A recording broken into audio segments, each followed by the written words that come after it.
지난 몇 주 동안 하나님 나라 복음을 전하고 있고요. 예수님의 사역을 한마디로 요약하라고 한다면 하나님 나라 사역입니다. 회개하라, 하나님 나라 가까이 왔다. 이 말씀 안에 예수님의 모든 사역이 담겼다고 해도 과언이 아닙니다.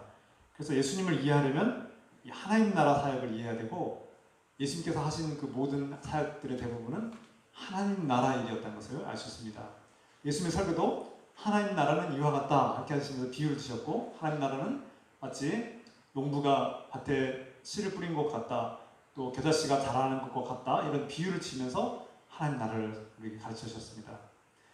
사도 바울 역시 사도행전에서 하나님 나라는 하나님 나라 일을 증거했다. 그가 강단에서 두란노 서원에서 하나님 나라를 선포했다.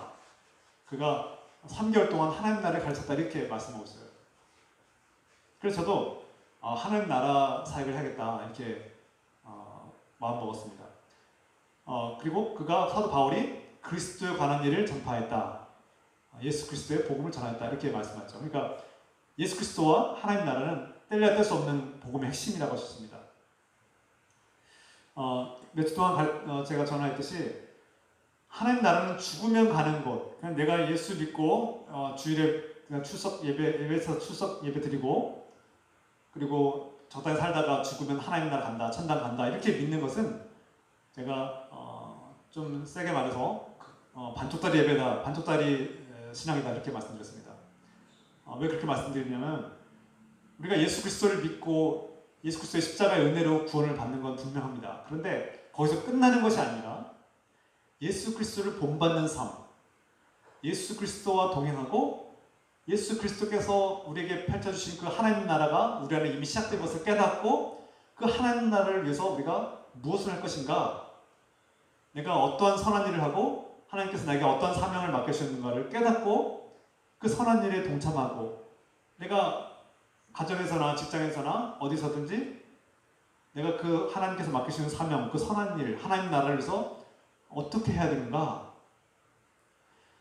그냥 일주일에 한 번 예배 드리는 것으로 끝나는가? 아니, 그것은 그리스도인의 시작일 뿐이다. 그것은 기본이고 시작이고, 하나님을 사랑하고 하나님을 경외하고 하나님을 기뻐하는 삶이 시작되는 삶이고, 이 땅에서 고난받는 사람들이 하나님을 선택하고 하나님 나라의 일을 하면서 고난받는 사람들이 모여서 서로 위로하고 격려하고 도움을 주는 곳, 서로 사랑과 용서를 베푸는 그곳이 바로 교회다라고 했습니다. 여러분이 꿈꾸고 소망하는 하나님 나라는 어떤 곳입니까? 여러분, 상상력을 가지셔야 합니다. 하나님의 상상, 하나님께서 주신 상상력, 성령께서 주시는 상상을 펼쳐야 합니다. 오늘 이사야의 말씀을 통해서 이사야가 비유를 통해서 어떤 상징적인 언어를 통해서 우리에게 하나님 나라를 선포하고 있죠. 저는 이사야 선지자가 어떻게 해서 하나님 나라를 이렇게 꿈꾸고 바라보고 또 이렇게 증언하는 그 구체적인 과정은 잘 모릅니다. 그런데 분명한 것은 이사야 선지자가 하나님의 계시를 받았고 하나님께서 그에게 하나님 나라를 보여주신 것이 분명합니다. 그 메시아, 그 이사야가 본 하나님 나라는 어떤 것입니까? 바로 오늘 말씀의 본 말씀처럼 메시아가 임하는 나라, 메시아가 오면 시작되는 나라인 것이죠. 메시아가 오면 어떤 변화가 일어나느냐? 메시아가 오면 놀라운 변화가 일어난다는 거예요. 하나님께서 이 땅에 약속하신 메시아를 보내줄 것인데, 그것은 이 고장나고 죄로 인해서 망가지고 부서진 이 세상을 포기하지 않았다는 뜻입니다. 하나님께서 여전히 우리를 사랑하고 있고 죄악과 죽음의 권세에서 노예로 살아가는 우리를 사랑하기 때문에 그 약속하신 메시아를 보내주신다는 것이고, 그 메시아가 오시면 그가 이 부서지고 망가진 세상, 고장난 세상을 다시 새롭게 고치시고 재창조를 하실 것이라고 우리에게 선포하고 있습니다. 이것이 이사야가 꿈꾸는 소망이고 기쁨이고 그가 기대하고 소망하는 하나님 나라죠. 하나님 나라는 그냥 죽으면 가는 그런 천당이 아닙니다. 적어도 이사야가 선포하는 하나님 나라는 메시아가 임하는 그곳, 메시아가 시작하는 하나님 나라가 그곳에서 하나님 나라가 펼쳐지고 시작된다고 우리에게 선포하고 있죠. 그 메시아는 바로 이 역사 속에 등장합니다. 이새의 후손, 이새의 줄기에서 태어난다. 이세 줄기에서 한 열매를 맺는다. 그래서 무슨 뜻입니까? 이세, 곧 다윗의 아버지죠. 다윗의 후손에서 메시아가 탄생할 것이다. 하나님께서 메시아를 보내실 때 다른 족속이 아닌 약속의 족속 다윗의 가문을 통해서 메시아가 탄생할 것이고, 그 메시아가 임하면 성령이 그와 함께 할 것이다. 성령이 함께한 사람이 바로 메시아이고, 그 메시아가 성령 충만함으로 그 성령은 하나님의 영, 지혜의 영, 능력의 영, 권능의 영, 총명의 영, 지략과 지식의 영, 하나님을 경외하는 영이라고 성경이 선포하고 있습니다. 그 영이 그 메시아와 함께함으로써 그가 메시아임을 증거하고 그에게 모든 능력을 부어주시고 하나님의 모든 정권을 위임하시고 하나님의 나라가 메시아에게 위임받는, 그러니까 하나님께서 메시아에게 그의 아들에게 그 모든 나라를 물려주는 그런 놀라운 역사가 이제 펼쳐진 것이죠.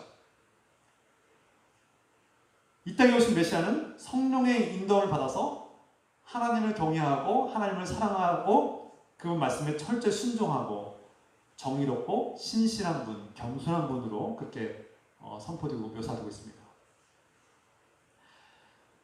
사도행전에서 고린도전서에서 사도 바울이 선포한 것처럼 아담 한 사람이 이 땅에 죄를 열어주고 그 죄가 이 땅에 들어와서 아담 한 사람을 통해서 이 세상이 오염되고 망가진 것처럼 이제 마찬가지로 메시아 한 사람을 통해서 그리스도 그 메시아를 통해서 이 고장나고 망가진 세상이 다시 회복될 것이다, 이렇게 말씀하고 있습니다. 메시아가 오면 어떤 변화가 일어납니까? 불의가 물러가고 정의가 세워집니다. 그래서 가장 큰 첫 번째 변화, 불의가 물러가는 것이 메시아가 임한 증거입니다. 메시아가 임하고 하나님 나라가 임한 증거는 곧 불의가 물러가는 것으로부터 시작된다는 거예요. 여러분이 메시아를 영접하고 메시아를 믿고 따르면 우리 안에 있는 탐욕, 우리 안에 있는 우상숭배, 우리 안에 있는 거짓과 잘못된 욕망들과 탐욕과 그런 이기심과 자기숭배가 물러가게 되는 거예요. 메시아가 임하면 놀라운 변화가 일어나는 것입니다. 메시아가 임하면 불의가 물러나고 빛이 임하면 어둠이 물러가는 것처럼 불의가 물러가고 정의로운 세상이 시작된다는 것입니다. 메시아가 임하면 누가복음 4장의 17절에서 20절의 말씀처럼 눈 먼 자가 눈을 뜨고 말 못한 자가 말을 하게 되고 걷지 못한 자가 걷게 되고 억눌린 자, 갇힌 자가 자유를 얻고 풀려나고 해방됩니다. 가난한 자가 기쁨을 누립니다. 곧 희년이 선포됐다는 거예요. 가난한 자들이 땅을 빼앗기고 노예로 살아가야 되던 그들이 이제 가족이 회복되어서 자기 고향에 들어와서 땅을 회복하고 자기가 다시 새롭게 시작할 수 있는 놀라운 기쁨의 해, 바로 희년이 시작됐다는 것을 선포하고 있습니다. 메시아가 오면 이 희년이 시작된다는 거예요. 레위기 17장의 그 희년법, 역사 속에서 한 번도 실천된 적이 없는 그 희년법, 하나님께서 분명히 선포하셨고 이 법을 지키라고 했던 그 희년법이 역사 속에서는 이스라엘에서 한 번도 이루어진 적이 없습니다. 실천된 적이 없어요. 그런데 메시아가 임하면 그 희년이 시작된다는 거예요. 그래서 메시아가 임하면 기뻐하라는 겁니다. 너희가 자유와 해방을 얻고 억눌린 자들, 갇힌 자들이 자유와 해방을 얻고 걷지 못한 자들이 일어서서 걷고 병든 자가 나음을 얻고 치유되는 역사가 시작된다는 거예요. 바로 그 메시아가 오면 가장 첫 번째 변화는 바로 억눌림에서 자유를 얻고 병든 자들이 나음을 얻고 가난한 자들이 그 고통에서 해방된다는 겁니다. 희년이 선포되었기 때문에 모두가 진정한 쉼과 평안을 얻게 되는 것이죠. 이것이 하나님 나라의 특징입니다. 특징. 이사야는 오늘 마치 그림을 그리듯이 꿈을 꾸듯이 우리에게 하나님 나라를 묘사하고 선포하고 있습니다. 이사야가 선포한 하나님 나라는 어떤 나라입니까? 이사야가 오늘 선포한 말씀 우리가 이미 다 알고 있는 유명한 말씀이죠. 그런데 이 말씀 우리가 더 나누기 전에 먼저 이 현실을 우리가 직시해야 됩니다. 우리가 살고 있는 이 세상은 어떤 사회입니까? 어떤 세상이죠? 마치 정글과 같은 세상입니다. 잡아먹고 먹히는 세상, 약육강식의 세상, 적자 생존의 세상이죠. 강한 대기업이 약한 기업들을 잡아먹는 세상, 대기업이 재벌들이 중소기업들을 잡아먹고 위협하는 세상, 갑질하는 세상, 또 기업들은 오직 돈이라는 이익이라는 그것을 숭배하고 돈을 향해서 나가기 때문에 사람들을 존중하지 않고 사람들을 너무나 쉽게 해고하는 세상, 사람들의 생존권과 그들의 삶을 보장하지 않는 그런 기업들을 우리가 종종 보게 됩니다. 우리가 살고 있는 이 자본주의 사회는 과거의 신분 계급 사회와는 똑같지 않지만 형태와 어떤 형식은 달라졌지만 여전히 갑질하는 사람들이 존재하죠. 차별이 존재합니다. 여전히 부와 명예와 권력을 가진 사람들이 약자들을 짓밟고 어느 한 백화점에서는 자기가 VIP라고 직원을 무릎 꿇게 만들고 막 눈물을 흘리게 만들고 갑질하고 노예 아닙니까, 노예. 과거에 같이 신분제도는 아니지만 양반들이 노예들을 이렇게 함부로 하는 세상은 아니지만 여전히 그 고객이 자신의 어떤 우월적인 위치로 힘과 권력을 써서 그 여직원에게 무릎 꿇게 만들고 눈물을 흘리게 만들고 어떤 재벌 가족은 자기 직원, 자기 회사를 자기가 소속된 회사를 마치 사유화해서 자기 것이냐 그 직원에게 땅콩 가지고 오라 이런 땅콩 때문에 비행기를 돌리게 만드는 그런 일들, 이런 일들이 여전히 차별과 갑질과 횡포들이 여전히 있는 것입니다. 돈을 가진 자들, 또 사법부는 정의를 행하지 않고 적당히 불의와 타협하고 부패하고 또 무능하고 때로는 악한 자들을, 불의한 자들과 죄인들을 눈 감아주는 일들을 서슴없이 행하는 그런 사회. 또 나아가서 좀 더 넓게 보면 강대국들이 약소국을 침략하고 정복하는 역사. 그뿐입니까? 우리 사람은 한편으로는 선한 모습도 있고 한편으로는 악한 모습도 있습니다. 그래서 우리 안에는 이기적인 본능이 있고 다른 사람들을 짓밟고 상처 주면서까지 자기의 성공을 위해서 냉정하고 아주 매몰차게 살아가는 사람들도 있죠. 이런 세상에 수없이 많은 불의와 폭력과 죄악들을 우리가 살펴보게 됩니다. 제가 이 주일 아침에 이 세상의 죄악들을 이렇게 열거하는 이유는 무엇입니까? 우리가 지금 세상의 죄악들을 낱낱이 다 열거하자면 한도 끝도 없죠. 여기서 다 설명할 수 없고 나열할 수 없습니다. 극히 빙산의 일각을 제가 말씀드렸는데, 제가 이 말씀을 드리는 이유는 우리가 살고 있는 이 세상은 정글과 같은 세상이라는 것을 직시하고자 하는 것이죠. 죄악이 이 세상을 고장내고 죄악이 난무하고 불의가 기승을 부리는 세상, 사탄 마귀가 역사하는 세상인 것을 우리가 직시해야 합니다. 우리가 살고 있는 이 현실 세계가 마치 정글과 같아서 사람들은 이런 정글 같은 세상에서 잡아먹히지 않게 해서 우리가 강하게 살아야 된다고 생각하고, 또 어떤 사람들은 막 욕하고 비난하고 상처 주고 협박하고 굴림하려고 하고 냉정하게 굴고 매몰차게 굽니다. 그래야만 살아남을 수 있다고 생각합니다. 이것은 이 정글 같은 세상을 더 악화시키는 일이죠. 그래서 세상이 더 나아졌습니까? 독하게 살고 지독하게 사람들에게 상처를 주면서 그렇게 굴림하면서 힘을 부리면서 강한 모습을 가지고 갑질하면서 살면 더 행복해집니까? 이 세상이 더 나아집니까? 그렇지 않다는 것을 우리는 잘 알고 있습니다. 이사야가 살고 있던 시대도 오늘날 시대보다 별반 다를 바 없는 여전히 불의가 가득한 세상, 강대국들이 약속들을 침략하고 짓밟고 빼앗고 노예로 삼는 세상, 블레셋 족속들이 이스라엘을 끊임없이 침략하고 공격하고 짓밟는 그런 세상, 또 바벨론이 침략하는 그리고 이스라엘을 멸망시키는 포로로 끌고 가는 세상, 그런 세상에서 이사야가 살고 있었던 것이죠. 물론 이사야는 아직 그 바벨론의 침략을 당하지 않은 상태이지만 이미 하나님께서 그에게 주신 능력으로 예언을 하고 이스라엘이 멸망할 것을 이미 알고 있습니다. 그럼에도 불구하고 그는 절망하지 않고 희망을 품고 있습니다. 그리고 그는 하나님 나라가 우리에게 임할 것이다.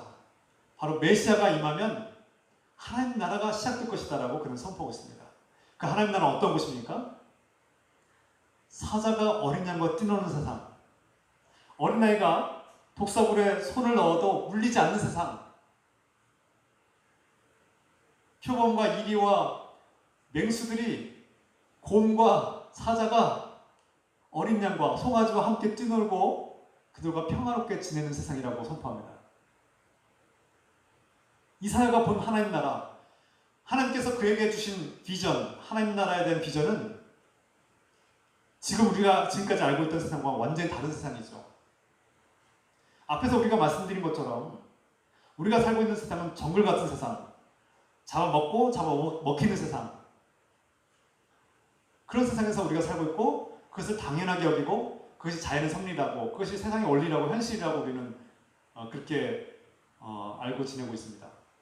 그러나 메시아가 임하면, 하나님께서 우리를 사랑하시고 이 땅을 포기하지 않으시고 우리를 구원하기 위해서 보내신 그 메시아가 이 땅에 오면 이 세상은 근본적으로 변화된다는 것입니다. 사자가 더 이상 육식을 하지 않고 양을 잡아먹지 않아도 되는 세상, 사자가 풀을 먹는 세상, 사자가 소와 함께 여물을 먹는 세상, 표범과 이리가 더 이상 어린 양을 잡아먹지 않고 그리고 함께 놀고 뒹굴며 풀을 먹는 세상을 상상해 봅시다. 우리가 알고 있는 세상, 우리가 알고 있는 현실이 아닌 이전과 완전히 바뀐, 변화된 새로운 세상, 본성이 변화된 세상입니다. 그냥 사자에게 풀을 먹으면 막 매질을 하고 채찍질하고 혼내서 못 먹게 하는 것이 아니라, 사자가 육식을 못하도록 억지로 참게 하고, 육식하면 큰일 난다고 이렇게 억압해서 잠깐 멈추는 그런 일시적인, 현상적인 그런 세상이 아닙니다. 메시아가 임해서 변화된 이 세상은 본성이 변화된 겁니다. 사자가 육식을 하지 않아도 살 수 있는 그 본성을 버리고 본성이 완전히 변화돼서 풀을 먹는 세상으로 변화된다는 것이죠. 그래서 이전 것은 완전히 지나가고 새로운 세상이 시작됐다고, 옛사람은 죽고 새사람이 되었다고 선포하는 것입니다.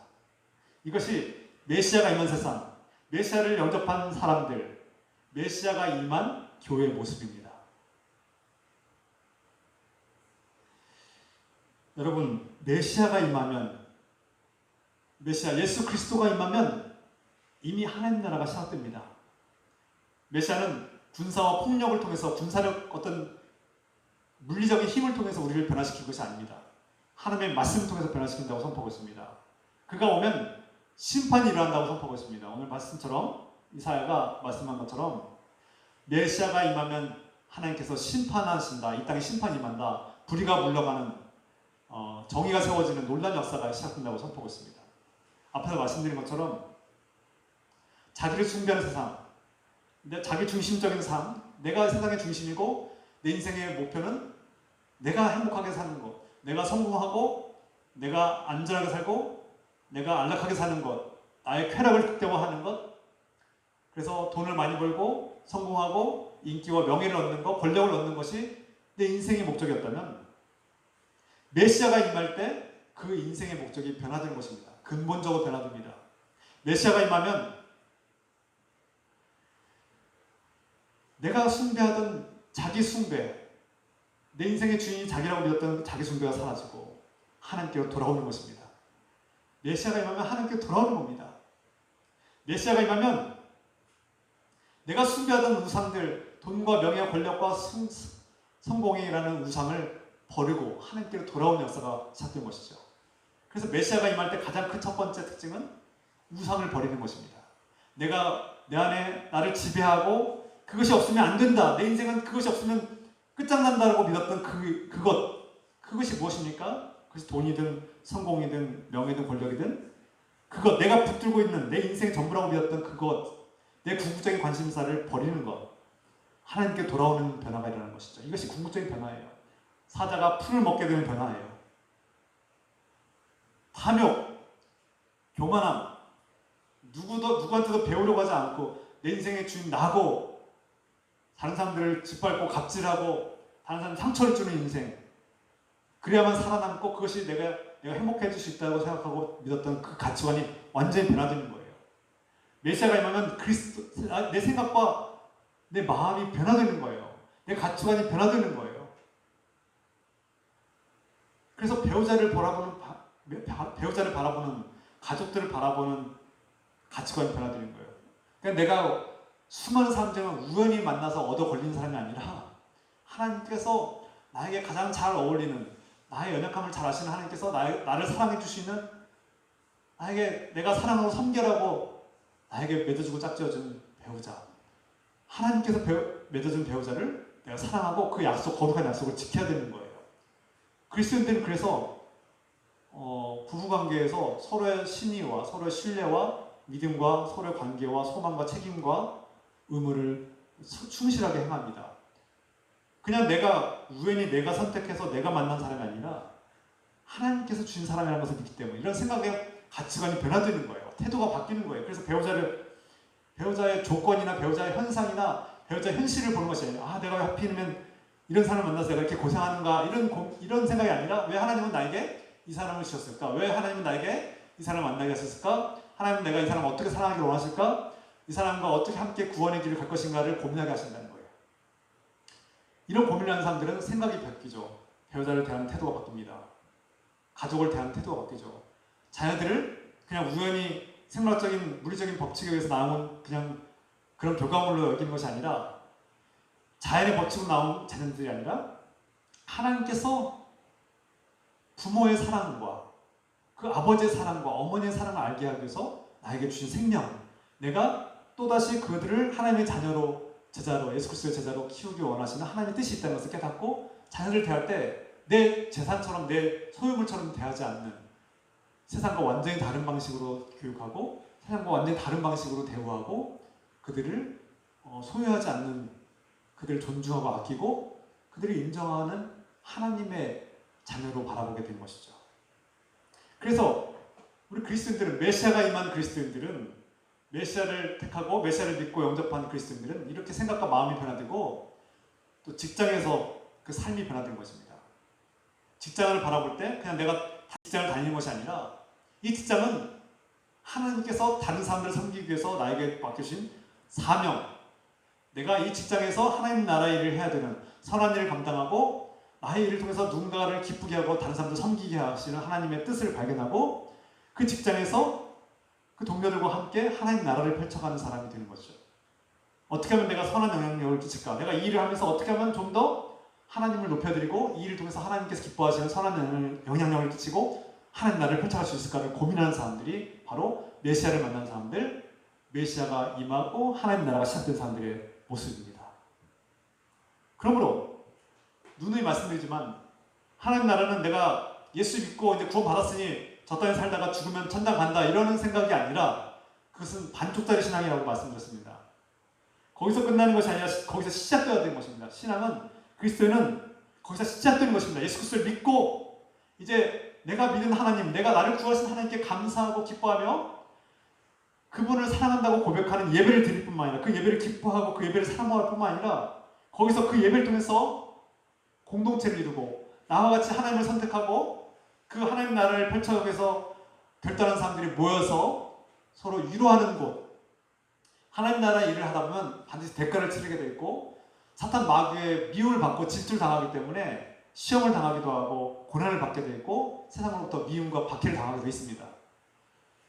다양한 모습으로 우리를 미워하고 박해하게 돼 있습니다. 그래서 우리가 하나님을 선택하고 예수 그리스도를 선택한 사람들에게 고난이 임하는 것은 당연한 것인데 그 고난이 임해야만 우리에게 또 하나님 영광이 임하는데 그 고난을 당한 사람들, 세상에서 서러움 당하고 박해받고 핍박당하고 어려움을 당하는 사람들이 모여서 서로를 위로하고 격려하고 서로 지지하고 서로 힘을 주고 도와주는 곳, 그것이 바로 교회 아니겠습니까? 우리가 하나님을 예배하고 하나님을 사랑한다고 고백하고 우리가 하나님과의 관계를 온전히 회복할 뿐만 아니라 그 하나님을 선택하고 메시아가 우리에게 시작한 그 하나님 나라를 우리 안에서 펼쳐가고 시작하고 그것을 경험하기 위해서 우리는 지금 여기서 서로를 용서하고 서로의 죄악과 허물을 용서하고 덮어주면서 그 하나님 나라를 우리는 여기서 시도하고 도전하고 실험하고 있는 것이죠. 내가 지금 손해를 보고 있지만 그를 용서하는 법을 배우고 있고, 그와 나는 사회적으로 지위가 다르고 나이도 다르고 힘도 다르고 신분도 다르지만, 숨겨진 신분도 다르지만 그 사람과 내가 동등하다고, 하나님 안에서는 동등하고, 그는 예수 그리스도 안에서 나의 가족이고 나의 친구라고 믿고 그를 돌보고 그를 섬기고 그와 교제하며 친구가 되는 것, 그것이 바로 교회 아니겠습니까? 교회가 적당히 종교적 만족을 하고 그냥 목사님의 깔끔한 설교를 듣고 적당히 위안을 받고 그냥 적당히 기도하고 내가 죄는 다 씻음 받았고 나는 이제 깨끗해졌고 그렇게 적당한 위안을 받고 종교적 만족감을 얻고 그냥 돌아가면, 그러면 그냥 깔끔하고 잘 근사하게 잘 시스템이 갖춰진 교회에서 내가 일주일에 1시간만 딱 예배드리고 적당히 위로를 받고 돌아가서, 물론 바쁜 일상생활에서 그것도 대단한 일이지만 그냥 적당히 한 주에 한 번 예배드리고 끝나는 그것이 그리스도의 삶입니까? 그것은 시작에 불과한, 기초에 불과한 것이라고 말씀드립니다. 우리 그리스도인은 그냥 적당히 위안을 받고 종교적인 만족을 하고, 그래서 어느 교회가 내 종교적 만족을 주시는가, 종교적인 쇼핑을 하고 이렇게 좋은 백화점을 찾듯이 좋은 쇼핑을 하고 적당히 가서 만족하고 끝나는 그런 삶이 아니라, 그렇게 살다가 죽으면 천당가는 그런 신앙이 아니라 예수 그리스도를 본받는 삶, 그리스도가 나에게 주신 그 구원의 기쁨과 자유를 얻고 그리스도를 본받기 위해서 그리스도가 가신 길을 나도 함께 따라가겠다고 결단한 사람들이 모여서 그들을 위로하고 격려하고 돕고 섬기겠다고 결단하고 선택한 사람들이 서로를 돕는 곳. 이미 하나님 나라가 내 안에 시작되었고, 그럼 나는 하나님 나라를 위해서 무엇을 할 것인가? 그 선한 일을 맡겨주신 하나님께 힘을 구하고 능력을 구하고 위로를 구하고, 그래서 내가 하나님의 그 선한 사역을 내가 끝까지 용감하게 충성도에 감당할 수 있게 해달라고 기도하는 것, 그것이 바로 교회 아니겠습니까? 사자가 어린 양과 뛰노는 곳, 사회에서는, 정글과 같은 사회에서는, 약육강식의 사회에서는 도무 친구가 될 수 없는 사람들이 나이를 초월해서 서로 친구가 되고 교제하고 밥을 먹고 서로 안부를 묻고 서로를 기도하고 서로를 염려해주는 곳, 남자와 여자와 차별이 없이 서로를 존중하고 아끼고 배려하는 곳, 건강한 사람이든 장애를 가진 사람이든 존중하고 아끼고 돌보는 그곳. 세상에서는 차별하고 억압하고 무시하는 사람들이 교회 와서는 하나님의 자녀로 인정받고 존중받고 사랑받고 돌봄을 받는 그곳, 사자와 어린 양이 뛰어노는 그곳, 표범과 무리가, 표범과 곰과 사자가 어린아이의 손에 이끌려서, 그 어린 양과 같은 예수 그리스도의 손에 이끌려서 그 맹수들이 순종하며 따르는 그곳, 더 이상 해치지 않고 미워하지 않고 적대하지 않고 서로를 용서하는 그곳, 서로를 존중하고 아끼며 친구가 되는 그곳, 그곳이 바로 교회입니다. 그것이 바로 이미 예수 그리스도를 통해서, 메시아를 통해서 시작된 하나님 나라입니다. 아직 완성된 것은 아닙니다. 예수님이 임하였음에도 불구하고 이 세상의 모든 눈먼 자들 다 눈 떴습니까? 예수 메시아가 임했음에도 불구하고 이 세상에 걷지 못한 자들 다 걷고 있습니까? 억는 자들 다 자유를 얻었습니까? 아닙니다. 일부만 얻었죠. 일부만. 그것은 바로 메시아 예수 그리스도를 통해서 하나님 나라가 이미 시작되었다는 것을 선포하는 것입니다. 그리고 그 나라가 점점 확장되고 있고 우리 안에 시작되고 있습니다. 아직도 우리는 연약하죠. 우리는 완전하지 않습니다. 하나님 나라가 이미 시작되었음에도 불구하고 우리는 그것을 깨닫지도 못하고 살 때가 있고, 아직도 내가 예수를 온전히 믿고 있는지도 모를 때가 있고, 예수 그리스도를 믿으면 어떻게 살아야 할지 모를 때가 많습니다. 불완전하죠. 부족합니다. 그러나 여러분이 깨닫지 못했을지라도 이미 예수 그리스도 안에서 하나님 나라는 시작되었습니다. 그래서 어둠이 빛이 온 것을 깨닫지 못하였더라, 이 말씀이 이루어진 것이죠. 우리 안에 있는 깊은 어둠이 이미 빛이 왔음에도 불구하고 아직 깨닫지 못할 때가 있어요. 그러나 그 빛은 예수 그리스도를 통해서 더 강해지고 확장되고 어둠을 물리치고 완전해질 것입니다. 그때가 올 때까지, 예수님의 재림이 올 때까지, 아직 완성되지 않았지만 그 하나님 나라가 완성될 때까지 우리는 그 하나님 나라를 위해서 기뻐하고 감사하고 즐거워하면서 그 하나님 나라를 위해서 선한 일을 감당하고 우리에게 맡겨주신 사역들을 기뻐하고 인내할 줄 아는 그런 삶을 살아가야 합니다. 이것이 그리스도의 삶입니다. 우리 늘기쁨 교회가 사자와 어린 양이 함께 뛰어놀고 서로 친구가 되는 그런 교회가 되기 소망합니다. 저에게는 아주 중요한 사역이 있습니다. 제가 중요한 하나님께서 저에게 맡겨주신 중대한 사역인데 제가 아직 그것을 잘 하지 못하고 있는 것 같아서 늘 정말 조심스럽고 죄송한 마음이 있습니다. 그것은 설교자인 저만 복음을 전하는 것이 아니라 모든 그리스도인들이 예수 그리스도의 복음을 듣고 하나님 나라의 복음을 아는 그리스도인들이 다른 사람들에게 복음을 전하기 시작하는 삶입니다. 저는 하나님께서 말씀 전하라고 부르신 종으로서 이 말씀 사역을 감당하면서 당연하지만 저뿐만 아니라 모든 그리스도인 여러분들도 저와 같이 여러분들이 아는 지식 한에서, 물론 성경 지식이 저하고 다를 수 있고 성경 지식에 대한 자신감이 없을 수 있습니다. 그럼에도 불구하고 여러분들이 듣고 알고 있는 그 하나님을 전하면 되는 것입니다. 여러분들이 만난 그 예수 그리스도를 전하면 되는 것입니다. 그것이 부족하고 불완전해도 상관없습니다. 내가 만난 하나님 나라, 이미 내 안에 시작된 그 하나님 나라를 다른 사람들에게도 기쁨으로 전할 수 있는 그런 사명, 그런 삶의 변화가 일어나길 소망합니다. 이것이 제자의 삶이고 이것이 제자 교육입니다. 제자 양육이죠.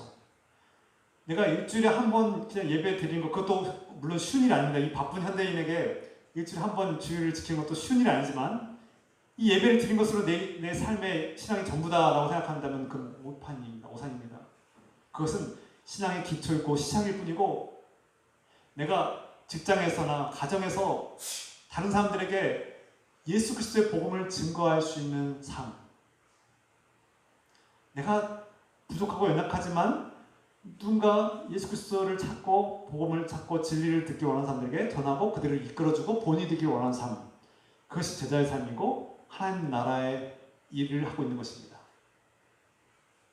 그래서 하나님 나라 일은 꼭 교회 안에서 어떤 사역을 해야만 하나님 나라 일이 아니라 여러분들이 가는 곳에서 어디서든지 여러분들이 지금 하고 있는 그 일, 그 사역이 바로 하나님 나라 사역인 줄 믿고 그 속에서 내가 어떻게 하면 하나님을 기쁘시게 하고 하나님 나라 일을 하고 선한 영향력을 끼칠 수 있을 것인가를 고민하는 삶, 그것이 바로 참된 그리스도인의 삶의 모습인 것이죠. 그 삶을 위해서는 예수 그리스도 안에서 이미 시작된 하나님 나라를 깨닫고 성령의 도움을 받아서 지혜의 영, 능력의 영, 하나님의 영, 그리스도의 영이 우리 안에 임하면 그분의 도움을 받고 그분의 능력을 통해서 우리는 용기를 얻고 힘을 얻고 인내하고 어떤 핍박과 고난도 이겨낼 수 있고 또 우리가 할 수 없다고 생각했던 그 하나님 나라의 일을 감당할 수 있게 될 것입니다.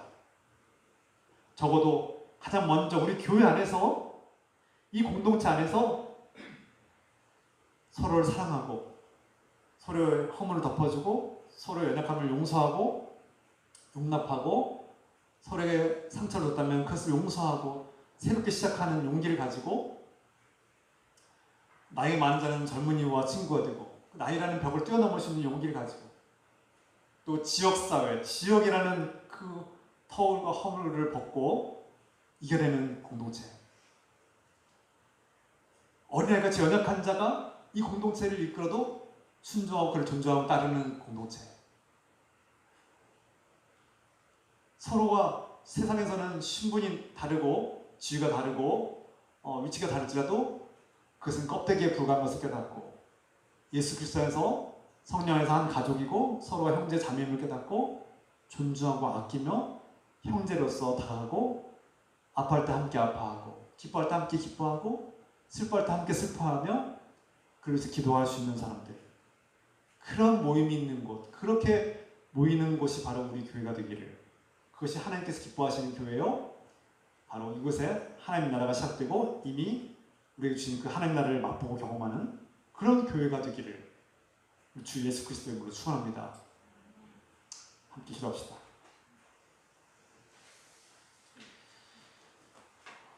우리 찬양합니다. 주의 말씀 삶의 등불이요 우리 삶의